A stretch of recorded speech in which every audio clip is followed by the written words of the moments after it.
Eu sempre dou os cursos aí fora e esses dias eu me peguei pensando que eu preciso dar os cursos para vocês também aqui dentro. Potencializando vocês, para que vocês também tenham noção da minha visão pessoal e da visão do escritório, tá? Comer, falar. E hoje a gente vai bater um papo sobre ITBI, que lá fora eu falo como ganhar dinheiro com transmissão de imóveis, tá? Essa tese, assim como a caderneta de poupança, é uma tese que literalmente Deus me deu de presente. A caderneta de poupança foi dentro da igreja que eu ganhei ela. Um irmão da igreja que me alertou, eu fiz para ele e dessa primeira eu industrializei. Formamos uma equipe de venda, criamos uma forma de trabalho para literalmente industrializar a tese. E isso nos torna especiais, isso nos torna especialistas naquela tese, isso nos torna pessoas que têm conhecimento diferenciado em relação ao mercado de trabalho, em relação às poupanças. E graças a Deus, a mesma coisa vem acontecendo com o ITBI.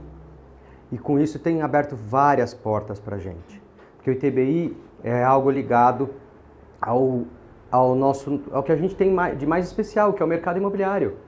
A poupança foi algo que caminhou paralelamente àquilo que a gente sempre fez aqui no escritório, que é o mercado imobiliário, que é a prestação de serviço para imobiliárias, que é a prestação de serviço para corretores, intermediação de imóveis, a locação, que a gente presta serviço para algumas imobiliárias em relação à ação de despejo, execução de débitos de aluguel, enfim, teses imobiliárias. E ao entrar no tributário, eu consegui algo que o marketing, treinamentos de venda, enfim, aqueles especialistas, aqueles treinamentos, já não é de hoje que fala que é muito mais fácil você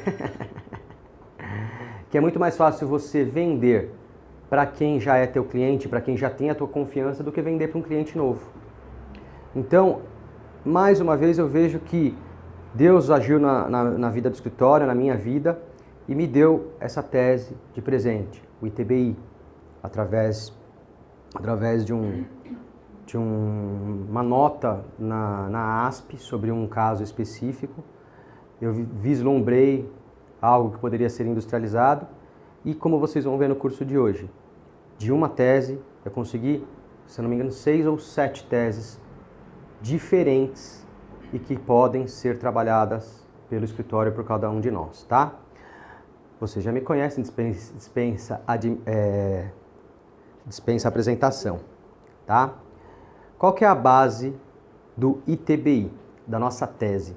A base da nossa tese é a declaração de inconstitucionalidade através de um procedimento chamado arguição de inconstitucionalidade em relação julgado pelo Tribunal de Justiça do Estado de São Paulo, tá?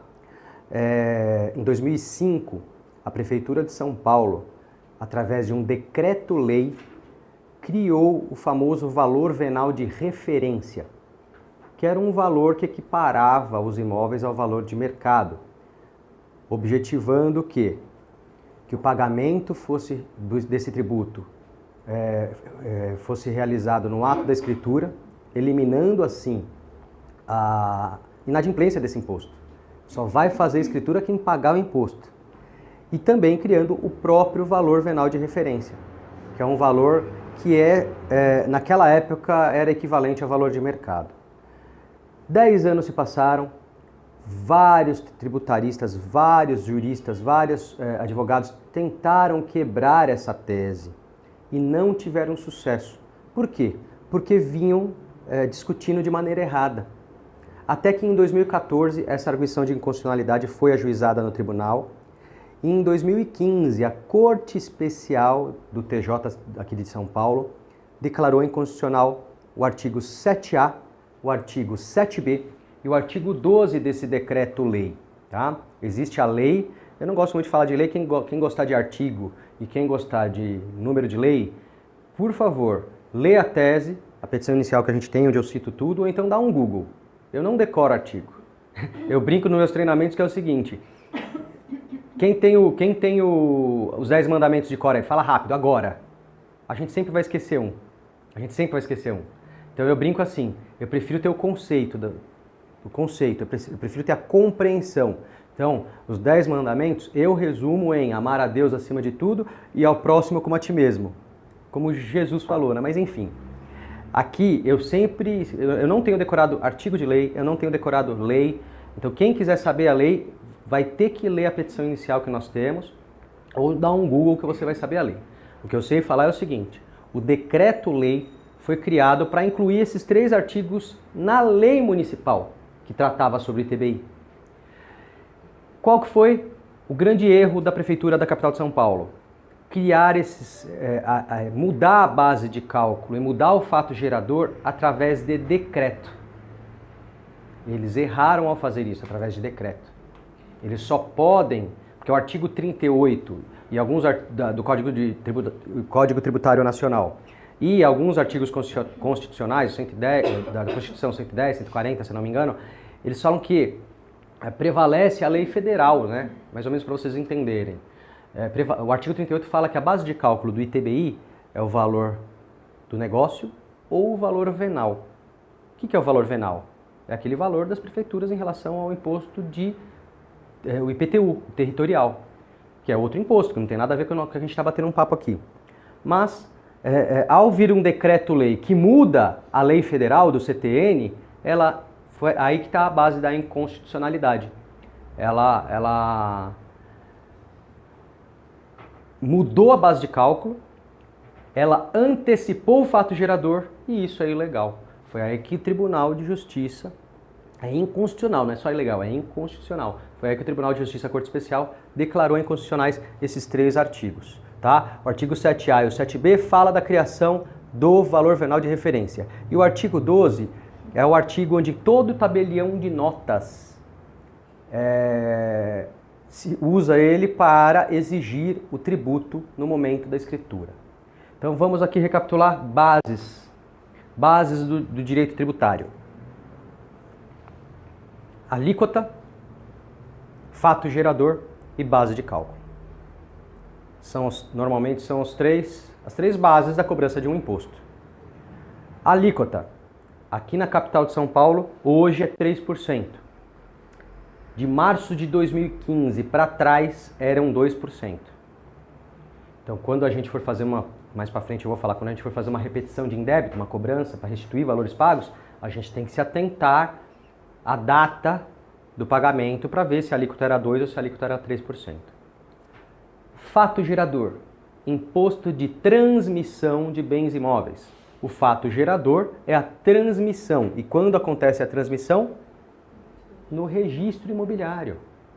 Então, só para vocês terem uma noção. Eu compro o imóvel da Vanessa, a gente faz se o imóvel estiver na planta, é promessa. Se o imóvel estiver pronto, é compromisso. Uma coisa que poucas pessoas sabem, a diferença.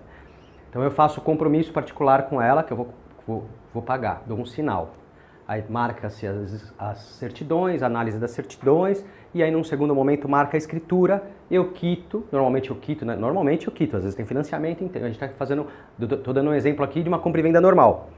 Eu quito e no mesmo ato eu faço a escritura, que é a escritura pública, a qual eu dou publicidade ao nosso negócio e tenho que levar averbar esse negócio na matrícula de imóveis, no registro de imóveis. Então existem 2 cartórios diferentes. Quem é advogado sabe, eu estou reiterando essas coisas por causa da B, da Tânia, da Cássia, das outras pessoas que são nossos colaboradores aqui, não têm o conhecimento técnico. Então o cartório tabelião de notas é onde você faz a escritura e o oficial de registro de imóveis é o outro cartório onde você registra essa escritura para que toda a sociedade saiba que eu comprei o imóvel da Vanessa. Tá? Então, o fato gerador é esse momento desse registro.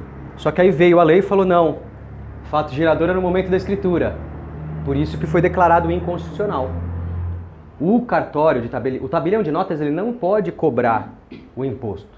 Só que por causa desta lei municipal, desse artigo de lei do decreto municipal, ele tem que cobrar. E por fim, a base de cálculo. A base de cálculo é sobre qual valor é incidido esses 3% agora, ou foi incidido os 2% antes de 2015. Aí que tá. Como eu falei, o CTN, o Código Tributário, fala que é sobre o valor da negociação ou sobre o valor venal, o que for maior. E aí veio a prefeitura e criou o VVR, que é um terceiro valor. E hoje, quando eu vou lá fazer a escritura do imóvel que eu comprei da Vanessa, o tabelião de notas, com base no artigo 12, fala, olha, você tem que me trazer a guia paga. E com base no artigo 7A e 7B, ele fala sobre o valor venal de referência, exceto se o valor que eu paguei para a Vanessa for maior que o valor venal de referência. Tá? Só para vocês terem essa noção. Aí veio o Tribunal de Justiça e fez a declaração de inconstitucionalidade desses 3 artigos. Ou seja, o valor venal de referência não pode ser aplicado, então fica o valor do negócio ou o valor do IPTU, valor venal do IPTU. E o cartório de tabelião de notas não pode cobrar antes, porque lá no o cartório de registro que tem que exigir no momento do registro, tá? Mas aí o que aconteceu depois dessa declaração de constitucionalidade? Como eu falei, ela foi ajuizada em 2014, em 2015 ela foi julgada, em 2016 o tribunal confirmou, a prefeitura entrou com recurso para Brasília e Brasília lavou as mãos, como Pilatos. Lavou as mãos. Falou, olha, isso é um problema de vocês, porque isso aí é uma legislação municipal. O teto para fiscalização, o duplo grau de jurisdição termina no Tribunal de Justiça. Eu, como Brasília aqui, STF e STJ, não posso entrar nessa briga. Lavou as mãos. Ou seja, transitou em julgado em 2016 essa arguição de inconstitucionalidade. Mas e a conduta da prefeitura? O que aconteceu depois dessa declaração de constitucionalidade? Nada. A prefeitura continua usando os artigos declarados inconstitucionais. O cartório continua exigindo sobre o valor errado e antes do momento oportuno. O cartório continua exigindo valor errado e antes do momento oportuno. Todo mundo tem direito, gente? Não. Existem regiões de São Paulo que você paga no imóvel um valor superior ao que a prefeitura fala. Quando isso acontecer, prevalece o valor real do negócio do artigo 38 do CTN. Agora, quando as pessoas têm direito de reduzir? Quando você paga 1 milhão no imóvel, como exemplo, a prefeitura fala que vale 1 milhão e 800, e aí o IPTU desse imóvel, exemplo, é 800. É 800. Qual o valor que prevalece? Prevalece 1 milhão, que é acima que do valor do IPTU. Mas enfim, isso aí depois a gente vai trabalhar mais para vocês entenderem essa questão, tá? E quem é lesado? O que ele pode fazer? Comprei da Vanessa. Quitei, marquei a escritura. Quando marcou a escritura, eu que sou comprador, eu tenho que entrar com uma medida judicial para, com base nessa inconstitucionalidade, afastar o VVR para recolher o valor real. Eu normalmente não brigo em relação ao artigo 12, que a gente vai ter que pagar esse imposto, seja no tabelião de notas, seja no tabelião, no registrador de imóveis. Mas, normalmente nas minhas petições eu coloco que, se o juiz não quiser dar a liminar, porque ele sentir dúvida, quer esperar a defesa da prefeitura para depois analisar a liminar, que ele pelo menos suspenda a exigibilidade, já que o cartório de tabelião de notas ele não precisa mais exigir aquele valor. A prefeitura não vai ser lesada se isso acontecer, porque o tabelião, o oficial de registro de imóveis, vai me exigir esse imposto. Então eu vou fazer a escritura, mas não vou poder registrar enquanto a ação não acabar. Mas não é o que está acontecendo. A prefeitura tem dado uma liminar, eu pego essa liminar, levo no tabelião de notas, falo tabelião de notas. Eu paguei 1 milhão e o valor venal de referência é 1 milhão e 800, você vai prevalecer o valor de 1 milhão. Ah, mas se o IPTU fosse maior que 1 milhão, fosse 1 milhão e 200, por exemplo, aí prevalece o IPTU. Mas de um jeito ou de outro eu vou afastar o valor venal de referência e vou pagar o imposto com base no maior valor entre IPTU e o valor real da transação, certo? Aqui está um exemplo de um contribuinte, de um cliente nosso, que em 2015, em março, antes, Ó, alíquota 2%. Isso a gente tem que se atentar, gente. Senão a gente vai entrar com a ação jogando 3%, vai dar uma diferença tremenda, ó. Ó a diferença de 2 para 3%, 84 mil. Ó, 56. Esse nosso cliente, quando a prefeitura anunciou que ia aumentar, né, que teve por lei, óbvio, que ia aumentar a alíquota, ele correu e fez a escritura antes de março de 2015 e ele pagou 56 mil reais, tá? Qual que era o valor do IPTU? 1 milhão a menos, gente, olha aqui, ó, 1 milhão a menos, tá? Então, para vocês terem uma ideia, se prevalecesse o valor do IPTU, a diferença entre o IPTU e o valor venal de referência era 20 mil reais que eu economizaria para ele. Nesse caso específico,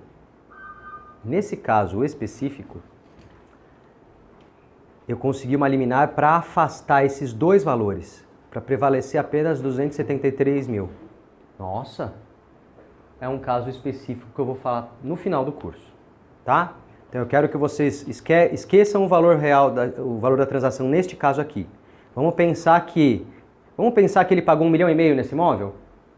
Se ele pagou 1,5 milhão realmente nesse imóvel, eu teria que afastar esse valor, em vez de pagar 56 mil, ele pagaria 36 mil. Eu conseguiria 20 mil reais de economia em TBI, fora emolumentos do cartório, que também usa o valor do imóvel para cobrar a escritura, e emolumentos do tabelião do registro de imóveis, que também usa o valor do imóvel para cobrar o registro.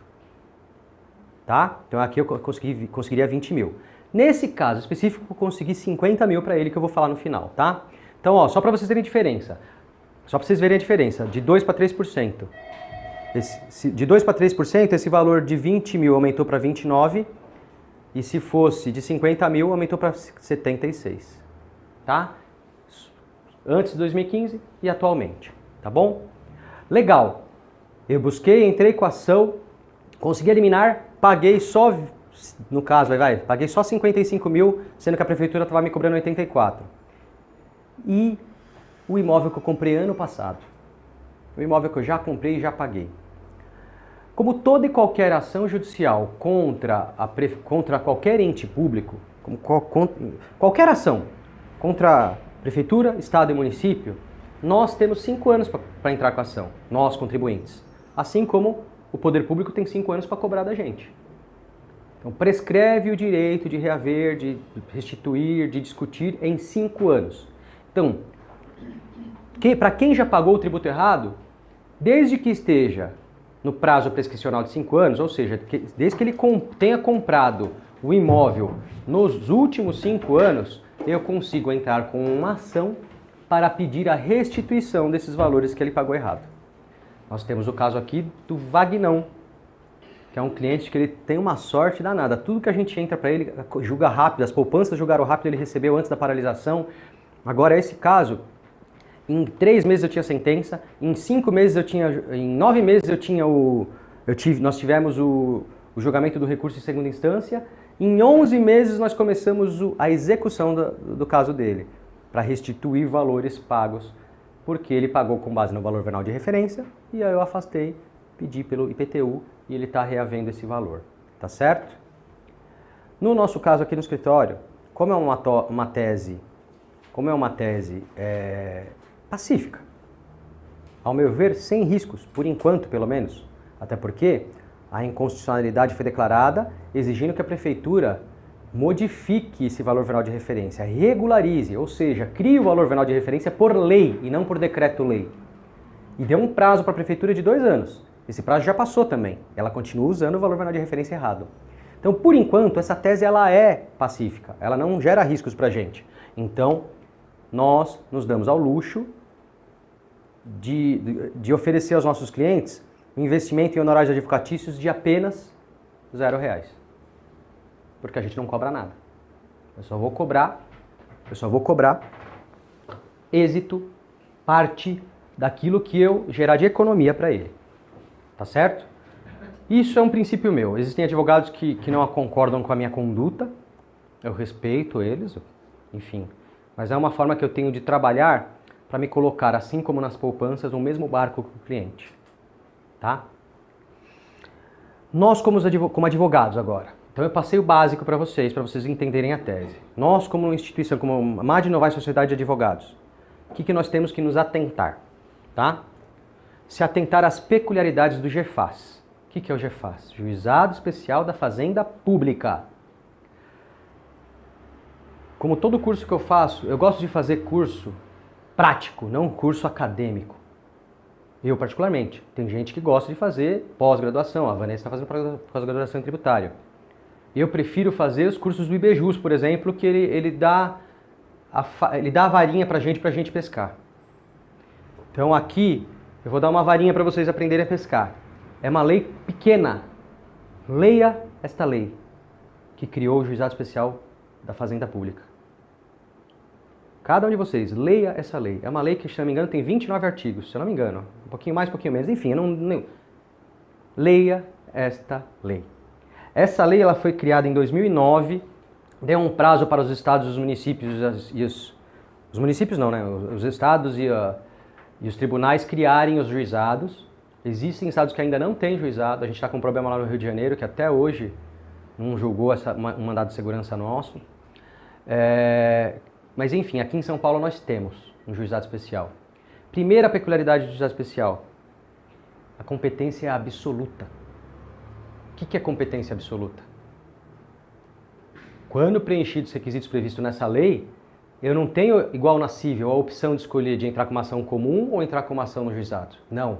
Aqui nas questões tributárias, obrigatoriamente a ação deve ser ajuizada no juizado especial se a causa for até 60 salários mínimos. Tá?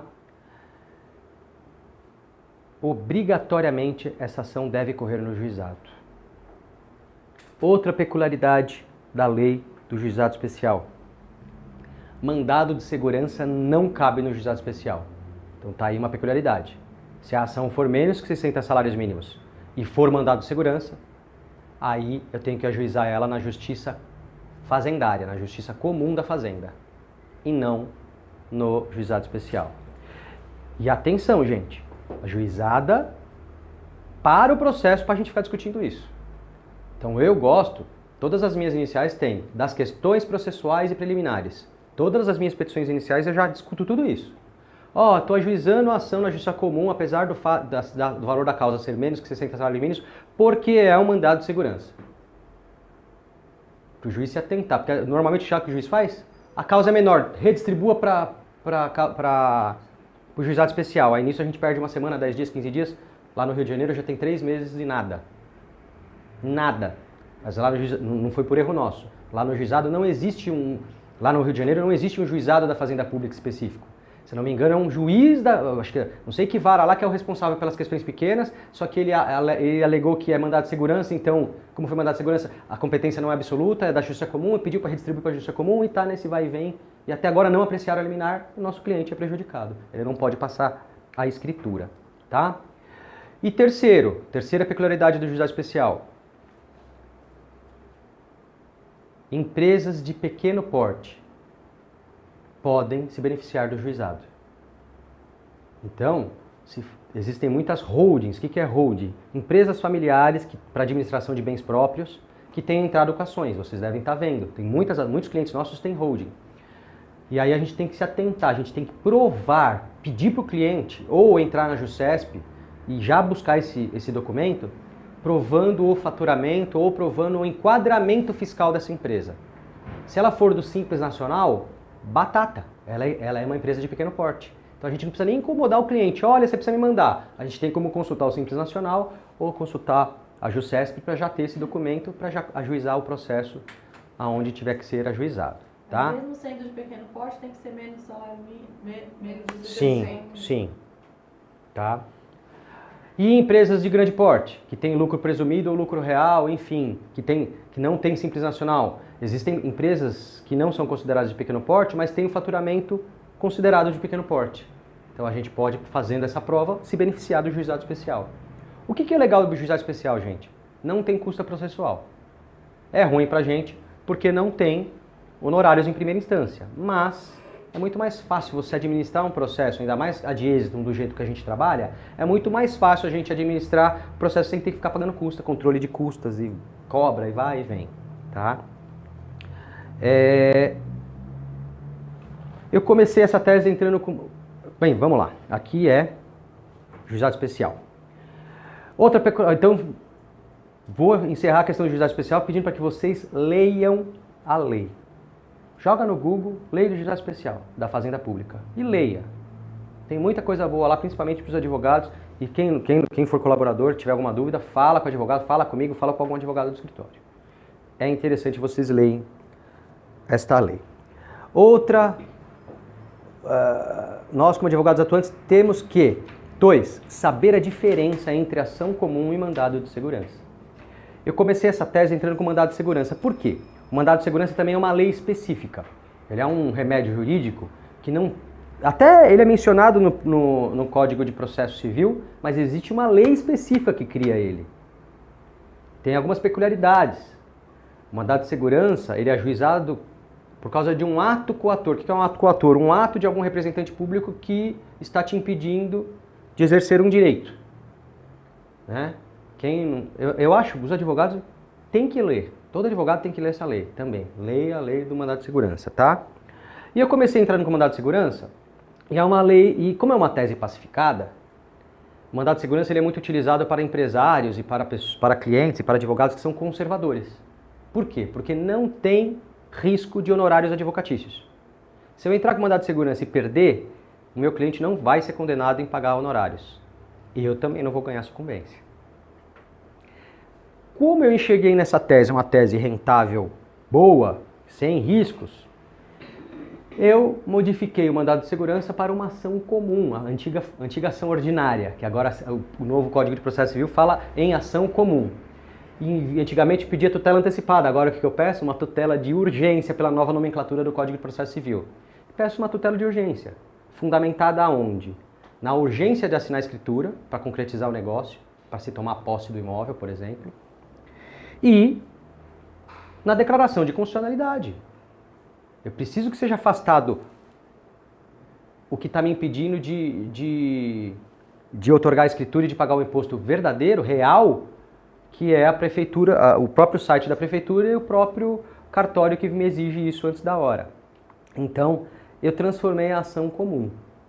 E tanto no juizado especial como na justiça comum, eu tenho entrado com ação comum, com tutela antecipada ao invés de mandado de segurança, para ter direito de sucumbência ao final do processo. Mesmo para quem ainda não fez a transmissão? Então, para quem não fez a transmissão mesmo para quem não fez a transmissão. Eu entro com uma ação comum pedindo uma liminar, e aí o juiz dá a liminar e ela faz a escritura. Essa discussão não existe para quem já pagou. Foi boa pergunta da Karina. Ah, mas e na repetição de indébito? Mandado de segurança ou comum?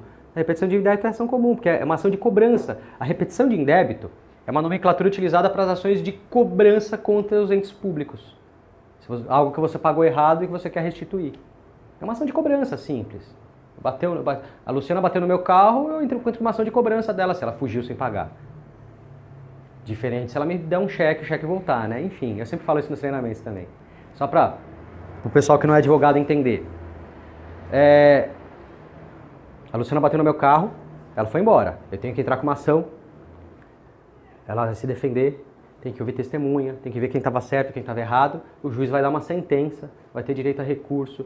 Quando acabar o recurso, transitou em julgado, que é a trânsito de julgado quando acaba. Acabou, eu vou começar a fase de execução do processo, para que ela seja citada, intimada para pagar em 15 dias sob pena de penhora de bens. Ah, no dia ela reconheceu, a gente pegou o aplicativo, fizemos os 3 orçamentos, ela já me deu um cheque, no menor orçamento do dano que ela me causou. Eu não vou entrar com uma ação de cobrança contra ela se o cheque voltar. Eu vou executar esse cheque, porque já é um título executivo. Então eu economizo um processo judicial inteiro. Eu já vou direto para a execução de bens, eu já vou direto para aquela fase. Pague sob pena de penhora de bens. Tá? Aqui é uma ação de cobrança, porque eu não tenho um título executivo contra a fazenda. Então eu tenho que entrar com uma ação de cobrança contra ela. É uma ação comum para reaver os valores pagos e ilegalmente, nos últimos 5 anos, também fundamentado na inconstitucionalidade. Tá? também fundamentado na inconstitucionalidade. Então, precisamos sempre saber, ação comum é previsto pelo Código de Processo Civil, mandado de segurança, tem uma lei própria. Uma tem sucumbência, a outra não tem sucumbência. E por causa disso, eu tenho usado ação comum, tá bom? Aqui, entrando especificamente para o nosso curso, o que eu tenho que me atentar? Como colaborador da coordenadoria, como departamento financeiro, na hora de cobrar honorários a gente tem que criar os procedimentos, como advogado, como recepção, como todos nós. Precisamos verificar os nossos procedimentos internos. Existe o procedimento interno para ajuizamento de cada um desses processos. E nesses procedimentos internos, eu mostro, eu ensino, nós criamos passo a passo, desde a análise do direito até o ajuizamento da ação-mensagem. A gente precisa se atentar a isso, gente. Às vezes cai no automático e aí gera erro. O procedimento interno tem que estar aberto aí na mesa de vocês. Vai distribuir, vai atender, vai fazer. Opa! Ah, não tem procedimento para alguma coisa? Vamos criar procedimentos novos se necessário. Mas a gente precisa... Lembra? A gente criou uma indústria. E uma linha de produção, cada um tem a sua obrigação. E tem que seguir um protocolo. A gente não pode deixar de seguir esse protocolo por mais que a gente se sinta confiante, que a gente saiba quem fazer. Tem que fazer um checklist para ver se não está errando, se não comeu bola. Por quê? Errou o valor da causa. Esses dias nós distribuímos uma ação e aí o juiz tem... Quando não é no juizado especial, que é na justiça comum, o juiz quer 2 GRDs. Uma para intimação da liminar e outra para citação do processo. E a gente juntou só uma. E aí o que aconteceu? A gente demora para sair publicação na Fazenda Pública. Demorou 15 dias para sair a publicação para a gente ver que ele queria mais uma GRD. Isso já poderia ter sido evitado se a gente já tivesse seguido o protocolo interno, os protocolos, os procedimentos, que lá fala, quando for na Fazenda Pública, pague 2 GRD. Fala para o cliente pagar 2 GRD. Para a gente já ganhar 15 dias de cara. Entendeu? Seria interessante esse procedimento interno ser estudado em grupo? Né? Sim, vocês podem rever. Podem rever. Às vezes surge dúvida, você lê ali. Exato, dá dúvida. Exatamente. Vamos estudar. E por fim, o que a gente tem que fazer? Todo cliente do escritório é um potencial cliente para ITBI. A gente tem que vender. Vender, vender e vender. Falou com o cara da poupança? Deixa eu fazer uma pergunta. O senhor comprou algum imóvel nos últimos 5 anos? Posso te mandar um e-mail assim, assim, assim? Posso te mandar um vídeo do Dr. Marcos? Posso te mandar um artigo do Dr. Marcos? A gente precisa vender. Todo cliente é um potencial cliente para a ITBI. Pode falar. Você não chegou a falar de porcentagem. Dá o microfone para ela. De porcentagem de cobrança. Isso aí, uma porcentagem do final. A porcentagem do final. Eu cobro um valor que eu acho justo, enfim, e o cliente vai me pagar de acordo com o êxito dele. Não vai pagar nada antecipado, tá bom? E quais são os... Isso eu falei para uma compra e venda de imóvel normal para vocês. Compra e venda de imóvel, tá? Quais são os outros reflexos desta inconstitucionalidade do valor venal de referência, tá? São as outras teses rentáveis que eu falei no início para vocês. Tá? Eu vou tomar a liberdade aqui de reduzir esse aqui e de entrar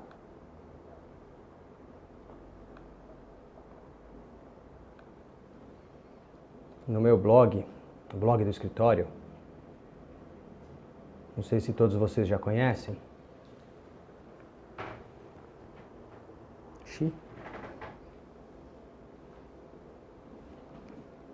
Como que faz? Tá.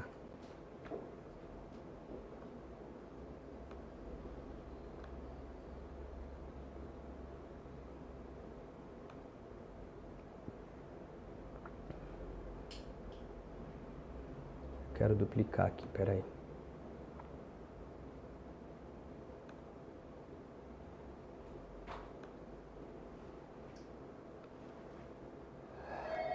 Duplicar, é isso aí.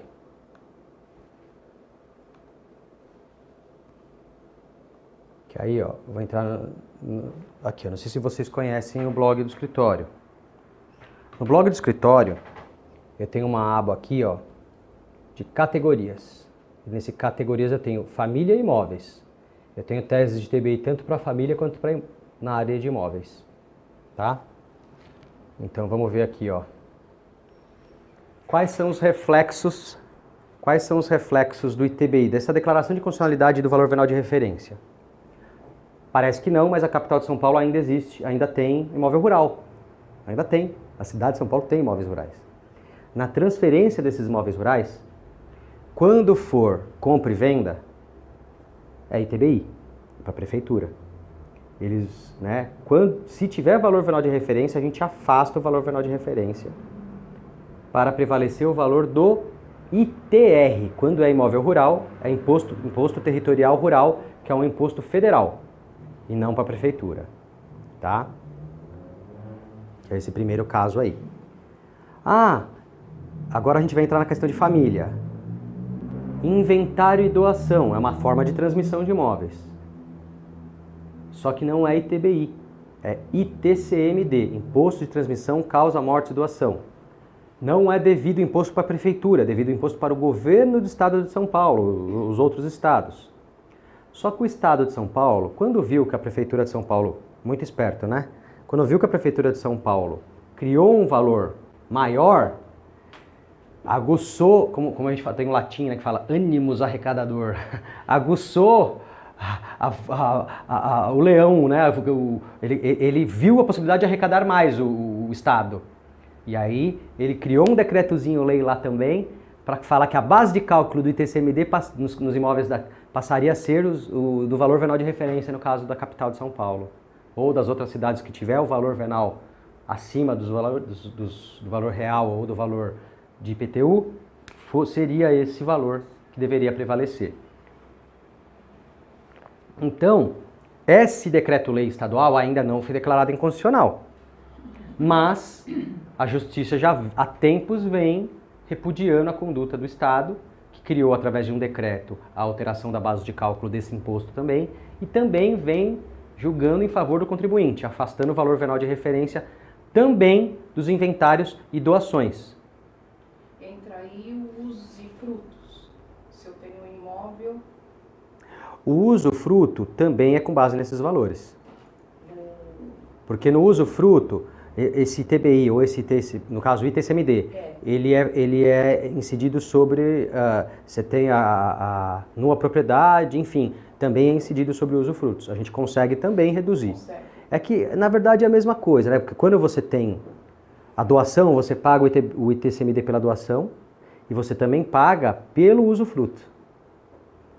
Tá? Então, se a pessoa doou com reserva de usufruto, o valor a restituir a gente pode ser até maior, desde que nos últimos 5 anos. Tá? Vamos chegar aqui, ó, naquele caso do Nicola, daquele caso que eu falei para vocês, que de 2 milhões eu consegui reduzir para 273 mil. ITBI na construção a preço de custo. Então, o cliente nos procurou, falando que comprou o imóvel em 2015, e aí que lá no procedimento a gente tem a documentação que eu preciso para analisar, né? Eu pedi uma cópia do contrato original de aquisição.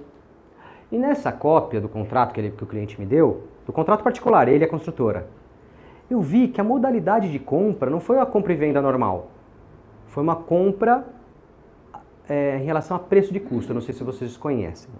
É a modalidade de aquisição. Nessa modalidade, eu, cliente, pago a fração ideal do terreno e custeio as ascensões. Eu que vou pagar a construção. Então, naquele caso do cliente, lá atrás, ele pagou 273 mil na fração ideal do terreno e foi pagando mensalmente a construção para a construtora. Quando acabou a construção, que foi pagar a escritura, o cartório, muito esperto, jogou o valor final de referência sobre tudo, pagou sobre tudo, cobrou a escritura dele sobre tudo, cobrou o IPTBI da prefeitura sobre tudo, sendo que existem duas súmulas no STF, a 110 e as... Ixi, eu sempre fujo as súmulas. Se não me engano é 110 e 170, acho que é isso. duas súmulas no STF que fala que o ITBI apenas vai incidir sobre a fração ideal do terreno. Por quê? É a única coisa que está sendo transmitida. Ele não comprou um imóvel pronto e o imóvel inteiro está sendo transmitido. Ele comprou um imóvel na planta, pagou só pela fração ideal do terreno e a construção fui eu que paguei. Eu não posso pagar imposto de transmissão por algo que não foi transmitido, que foi eu que paguei. Então essas súmulas falam, só prevalece apenas o valor lá original da aquisição. Então naquele caso, de 2 milhões e pouco, eu reduzi para 273. E eu consegui eliminar para ele, tanto para restituir desse cliente Nicole, como do JL César, que é um outro cliente que também é do mesmo prédio, eu consegui, do Montessori, aqui da Porte, eu consegui também. Assim como outros casos, a gente tem um monte de exemplo aí. Eu só estou lembrando de alguns para vocês se atentarem, tá? Mais uma coisa que aqui também é como a fração ideal do terreno. Então, só para recapitular, a base de cálculo sempre vai ser o maior valor entre a aquisição real, o valor que você pagou, ou o valor venal de IPTU, vírgula, exceto na contratação a preço de custo, que a gente tem que se atentar, e exceto em leilão de imóveis. Leilão de imóveis, existe uma lei específica de leiloeiro, o CTN também tem todo um procedimento, o CTN não, o CPC, o Código de Processo Civil também tem todo o procedimento para leilão, existe leilão judicial por dívida de bens, existe leilão extrajudicial por alienação fiduciária de banco ou de particular, enfim, todo e qualquer tipo de leilão, quando o imóvel vai para leilão, ele é uma forma como eu posso explicar para vocês sem terminologia jurídica, de expropriação de bem. Ó, você não pagou pelo bem, você vai perder o bem. E como você não pagou, você não pode deixar no prejuízo quem te vendeu. Vai para leilão. E vai para leilão por uma avaliação, é avaliado. Sempre existe o primeiro lance. E quando não é comprado no primeiro lance, esse valor é reduzido automaticamente para que seja possível fazer dinheiro com aquele bem para poder pagar quem você não pagou. E você perde o seu imóvel, certo? Quem arrematou, quem comprou o imóvel, na maioria das vezes ele paga um valor menor que valor venal de referência, que valor de IPTU, que valor de mercado. E aí a jurisprudência, os tribunais superiores entendem que leilão, o valor que você paga na arrematação, passa a ser um valor originário. Esquece tudo isso que eu falei até agora. VVR, imposto de renda, IPTU, ITR, imposto territorial rural. Não. Vai sempre prevalecer o valor da arrematação, independente do valor que for. Sempre. Então, normalmente em leilão, a nossa tese ela é bem rentável. Os valores são bem maiores que uma ação comum. E a prefeitura cobra em cima de qual? VVR, valor venal de referência. Valor venal de referência. Valor venal de referência. Certo? Vamos lá. Integralização de cotas sociais. Lembra que eu falei das holdings, das empresas familiares? Vamos pensar aí. As famílias compram imóvel, tudo na pessoa física. E aí, imposto de renda é 27,5%. Aí quando você cria uma empresa, você vai pagar outros tributos, mas esse imposto de renda acaba reduzindo bastante. Esse imposto de renda sobre aluguel. Então tem muitas pessoas que têm muitos imóveis, cria a empresa, pega o imóvel que está na pessoa física deles e coloca esse imóvel na empresa familiar. Então vai deixar de ser do Marcos, vai entrar na MAD Novaes Sociedade de Advogados. E eu vou fazer um aporte de cotas sociais, eu vou integralizar isso nas cotas sociais. Existe uma transmissão de bens, certo? Eu estou transmitindo do Marcos Pessoa Física para o Marcos Pessoa Jurídica, para a MAD Novaes, que é pessoa jurídica. A lei municipal tem algumas isenções para isso. Normalmente, se eu, Marcos, passo para a MAD Novaes, num primeiro momento eu falo que isso é isento, eu não pagaria ITBI nenhum, tá? Mas se o Marcos cria uma empresa familiar específica para administração de bens próprios, para gerir, alugar, vender, enfim, os próprios bens, o fundo de comércio dessa empresa é totalmente ligado ao rendimento que esses imóveis possa dar. E aí, nesse caso, não tem isenção. Nesse caso, você tem que pagar o ITBI. E a prefeitura vem e cobra sobre o valor venal de referência. Então a gente afasta o valor venal de referência, prevalece o valor do IPTU ou, neste caso, o valor que está declarado no meu imposto de renda, o que for maior. Por que que eu tô... Ah, mas você está fazendo uma abobrinha na minha cabeça. O imposto de renda não tem nada a ver com o que eu estou falando. Eu só estou citando isso para vocês. Por quê?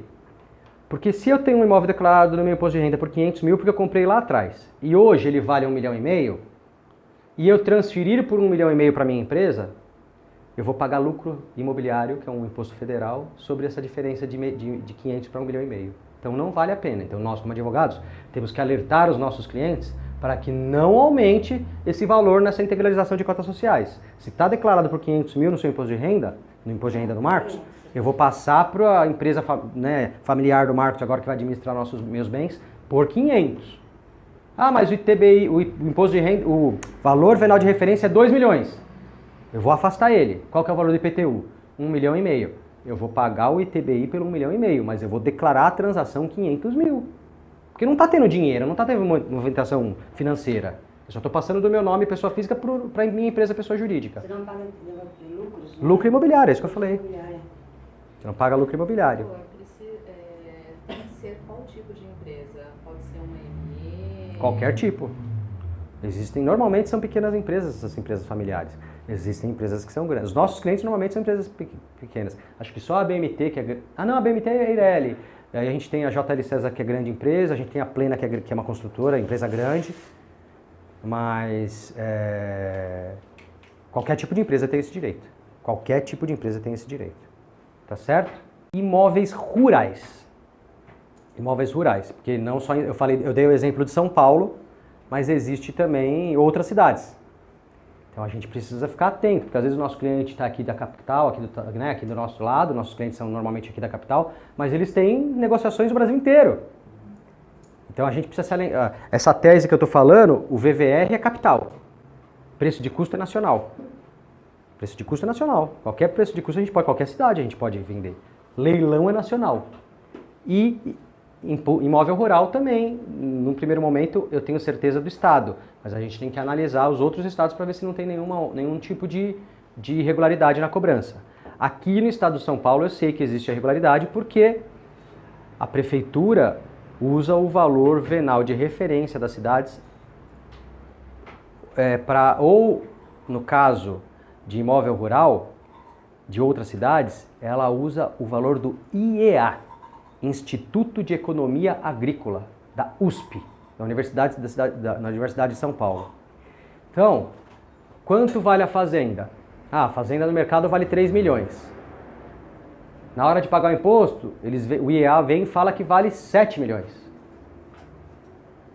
7 milhões. Se for compra e venda, que tiver no contrato 3 milhões, vai prevalecer os 3 milhões se esses 3 milhões forem maior que o ITR. Mas normalmente o ITR é lá embaixo. Quando é compra e venda, normalmente vai ser sobre o valor da aquisição, porque o ITR é muito baixo. Mas quando for doação ou herança, não está tendo transferência mercantil. A gente está recebendo herança. Quanto está no imposto de renda do espólio? Está um valor pequeno porque é coisa de 40 anos atrás, 20 anos atrás, 10 anos atrás. Vai prevalecer o ITR. Então eu consigo, nos imóveis rurais, eu consigo afastar o valor venal de referência no caso da capital, quando houver, se houver, e consigo afastar o valor do IEA, do Instituto de Economia Agrícola, para prevalecer o maior valor entre negociação e ITR, Imposto Territorial Rural. Tá? Tá certo? E eu acho que os reflexos são esses. Acho que os reflexos são esses, eu não lembro mais de nenhum. Eu acho que eu falei todos.